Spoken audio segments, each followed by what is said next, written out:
Hi everybody. In this video, we will be discussing about Phycomycetes.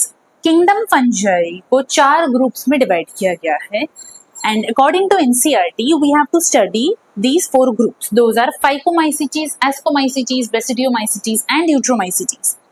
इस video में we will be discussing about Phycomycetes. तो Phycomycetes के बारे में there are certain information which are given in the NCERT itself. The first one is कि वो mostly aquatic होते हैं, मॉइस्ट एरिया में रहते हैं या फिर डैम्प रीजन्स में रहते हैं. Okay, that is the first one. Second point about phycomycetes is कि वो लोग ऑब्लिगेट पैरासाइट ऑन प्लांट्स, जैसे कि वो प्लांट के ऊपर ही पैरासिटिकली रहते हैं और इसके अलावा वो रह नहीं पाएंगे. That's why they are obligate parasite. वो पैरासिटिक फॉर्म के अलावा किसी भी फॉर्म में वो जीवित नहीं रहेंगे. That is being obligate parasite on plants. अब ये है इनका एसेक्सुअल फेज, ये इनका सेक्सुअल फेज है. एसेक्सुअल में क्या होता है, like we have already discussed, if this is the fungi तो उसके अंदर से एक ऐसा स्पोर ग्रो करेगा. Keep in mind phycomycetes coenocytic hypha होते हैं, जैसे कि उसके बीच में ऐसा कोई सेल्यूलर डिविजन नहीं रहता. There is no septal wall. In the previous video, we have already discussed what is septate hypha and what is sinusoidic hypha. तो Phycomycetes जो होते हैं, these are sinusoidic hypha.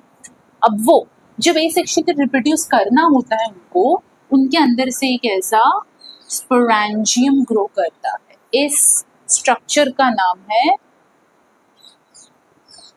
sporangium. Sporangium के अंदर spores होते हैं. These are spores. Now these spores could be of 2 types. या तो वो हो सकता है मोटाइल, तो उसका नाम होगा ज़ूस्पोर, या फिर उसका नाम होगा एप्लानोस्पोर्स अगर वो नॉन मोटाइल हुआ तो. ओके, एंड अनदर पार्ट, ये सारे स्पोर एक स्ट्रक्चर के अंदर बनाए गए हैं, इनसाइड द स्पोरेंजियम. इसीलिए इनको एंडोजीनसली प्रोड्यूस्ड स्पोर कहा गया है या फिर एंडोस्पोर्स या और एंडोस्पोर. क्योंकि ऐसे बहुत सारे स्ट्रक्चर्स हैं, ऐसे बहुत सारे स्पोर्स हैं जिनके बारे में हम नेक्स्ट कुछ वीडियो लेक्चर्स में भी देखने वाले हैं, जो कि किसी एक स्ट्रक्चर के बाहरी हिस्से में बनाया जाता है. Like this, if this is the structure, यहाँ पे शायद स्पोर, इनको बोला जाता है एक्सोस्पोर. तो कमिंग बैक टू फाइकोमाइसिटीज, उनका जो एसेक्सुअल स्पोर होता है दैट इज एंडोस्पोर, क्योंकि वो स्पोरेंजियम के अंदर है. Okay, zoospore, aplanospore. Now coming to the sexual phase. Sexual में क्या होता है, definitely again 2 different fungi of opposite mating types, they will come and they will fuse with one another forming a zygote. लेकिन ये जो 2 gametes है, ये gamete isogamous भी हो सकता है, एनाइसोगैमस भी हो सकता है, ओगैमस भी हो सकता है. इन तीनों के बारे में I have already discussed in a separate video. Please do go check out that video. Now isogamous is basically ये स्ट्रक्चर के बेसिस पे दोनों गैमीट्स का कैसे फ्यूजन होता है इसको क्लासिफाई किया गया है. Now, Phycomycetes during the sexual reproduction, it could be isogamous, anisogamous या फिर oogamous. अब फ्यूजन होने के बाद उनका फॉर्म करेगा सबसे पहले, which I have missed over here. Just add one another structure.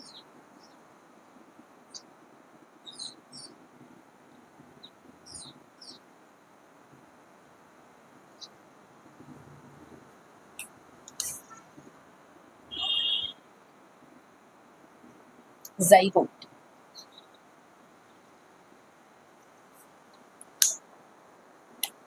उसके बाद ये बनता है ज़ाइगोट का, फिर डिवीजन होकर होकर होकर ऐसा एक स्टॉक बनता है, फिर स्पोरेंजियम, अंदर से ज़ाइगोस्पोर. सेक्सुअल स्पोर्स का नाम है ज़ाइगोस्पोर.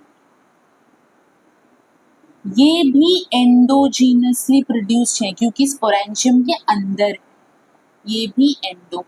फाइकोमाइसिटीज में चाहे एसेक्सुअल हो चाहे सेक्सुअल हो, हमेशा एंडोजीनसली ही प्रोड्यूस होगा. अगर वो एसेक्सुअल स्पोर्स है तो 2 टाइप के हो सकते हैं, ज़ूस्पोर, एप्लानोस्पोर. ज़ूस्पोर होता है मोटाइल, एप्लानोस्पोर होता है नॉन मोटाइल। और अगर सेक्सुअली रिप्रोड्यूस्ड है तो भी वो स्पोर के जरिए ही करेगा, लेकिन उसका नाम होगा zygospore. Okay, that's all about phycomycetes. Okay, I'll just quickly write down the names of certain examples. एक तो होता है Rhizopus, ये है examples, Rhizopus, Mucor and Albule.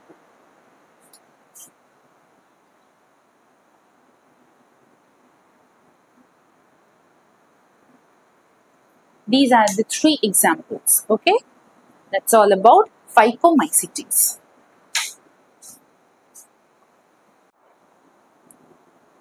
Hello everybody. In this video, we will be talking about Ascomycetes, the second group of kingdom fungi, जिसको बोला गया है Ascomycetes. Now, some of the features, some of the major features of Ascomycetes is ये लोग mostly multicellular होते हैं. Example जैसे कि neurospora, penicillium we already know, penicillium notatum या फिर पेनिसिलियम ट्राइसोजेनम, जहाँ से एंटीबायोटिक पेनिसिलिन मिलता है. अब क्यों मोस्टली लिखा गया है? Because one exception is yeast, saccharomyces cerevisiae या फिर सैक्रोमाइसिस के और भी जितने सारे अलग अलग स्पीशीज भी है ईस्ट, दे आर यूनिसेल्यूलर. हालांकि वो भी एस्कोमाइसिटीज के अंदर में ही आता है, पर वो है unicellular. Otherwise most of the ascomycetes they all are multicellular. अब ये लोग होते हैं पैरासिटिक, सैप्रोफाइटिक, डीकम्पोजर्स और कोरोफाइलस. कोरोफाइलस यानी काउ डंग के ऊपर वो ग्रो करते हैं, वहीं से अपना न्यूट्रिएंट लेते हैं और उसी के ऊपर ग्रो करते हैं. Okay, so they could be the parasitic, they could be saprophytic, they could be decomposers और दे कुड बी कोरोफाइलस. अब इनका जो हाइफी है या फिर जो माइसीलियम है वो मोस्टली ब्रांच्ड होता है.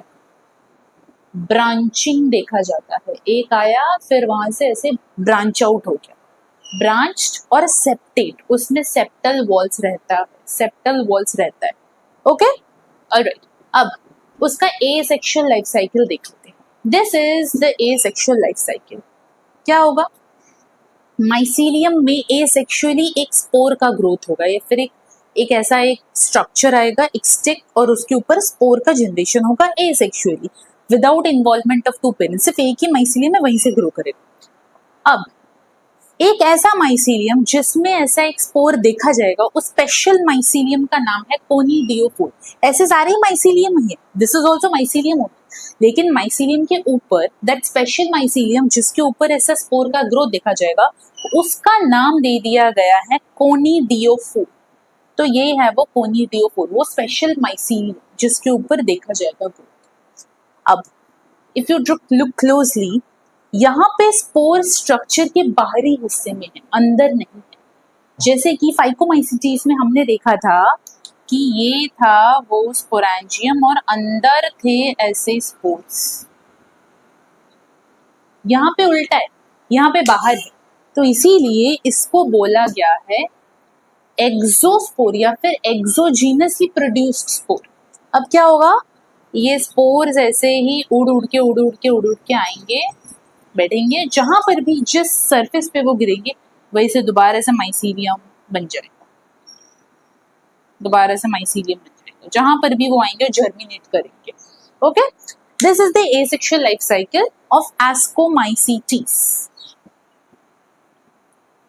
Now let us focus on the sexual life cycle of ascomycetes. दो डिफरेंट तरीके के fungi, two parents of opposite meeting type, they will come together, they will fuse, और उनके ऊपर से एक स्पोर का फॉर्मेशन. ठीक है. अब इनका जो स्पोर होता है ना, वो कुछ इस तरीके से दिखता है, या फिर स्पोर जिस स्ट्रक्चर में होता है वो कुछ इस तरीके का दिखता है. ओके, थोड़ा मशरूम टाइप का है. नाउ इसका नाम है एस्कोकार्प. ये जो स्ट्रक्चर है इसका नाम है एस्कोकार्प. अब इस एस्कोकार्प के अंदर है कुछ सैक टाइप की स्ट्रक्चर, यानी थैला, बैग टाइप का स्ट्रक्चर. इसीलिए इसका नाम है ascus, and this is why the name also ascomycetes को सैक फंजाई भी बोला जाता है.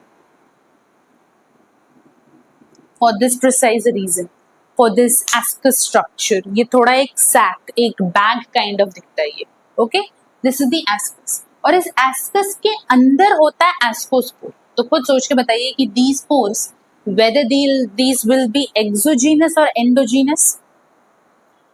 Let me know in the comment section. So this is an ascospore जो कि sexual reproduction के through ascomycetes grow करता है। अब the same story will again form, यहीं से ये spore निकल के आएंगे, जहां पर भी वो गिरेंगे वहां से फिर से नए सिरे से माइसीलियम बन जाएगा। That's it. This is all about ascomycetes and इसके examples जो है, एक तो Penicillium, then example is Penicillium है, न्यूरोस्पोरा है, ट्रॉफल्स, morels, these two are edible, इसको खाते भी है, डेलिकेसीज भी। न्यूरोस्पोरा को जेनेटिक रिसर्च के काम में काफी यूज किया जाता है। And penicillium, as we all know, it is used to synthesise, it is used in the production of penicillin antibiotic. So that's all about ascomycetes.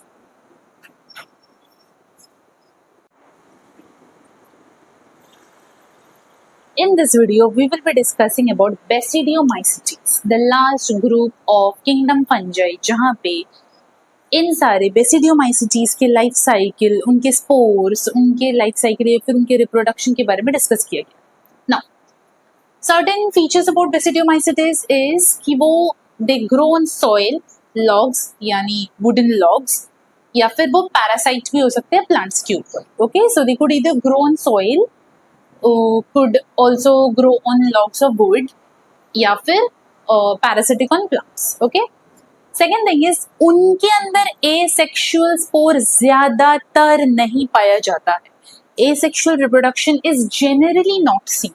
हाँ, sexually reproduce वो लोग करते हैं, but asexual spore या फिर asexual reproduction is not seen in them.